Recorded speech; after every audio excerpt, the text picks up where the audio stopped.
Kahit may kaunting pagtaas sa presyo, pinipilahan pa rin ng mga mamimili ang mga sikat na tindahan ng hamon sa Metro Manila.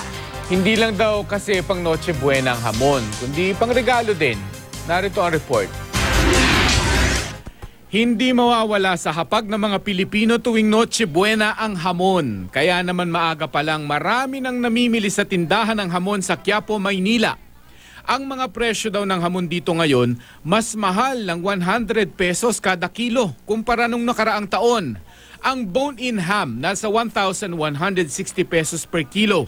Ang boneless ham naman, 1,120 pesos per kilo. Sliced ham, 1,300. At sliced ham with sauce, 1,200 pesos per kilo.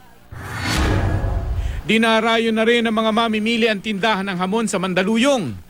Kumpara nung nakaraang taon, 20 pesos kada kilong itinaas nito sa presyo dahil sa pagtaas ng presyo ng mga sangkap. Si Aling Feli ilang beses na raw na nagpapabalik-balik dito. Pasko lang ito. Malay natin baka bibili pa ng magbagong taon. Bukod sa panghanda, ang hamon pwede rin daw pangregalo.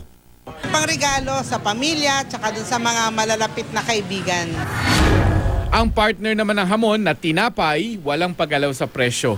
Ayon kay Chito Chavez ng Philippine Federation of Bakers, nasa 35 pesos ang presyo ng Pinoy Tasty, habang ang premium loaf nasa 55 pesos.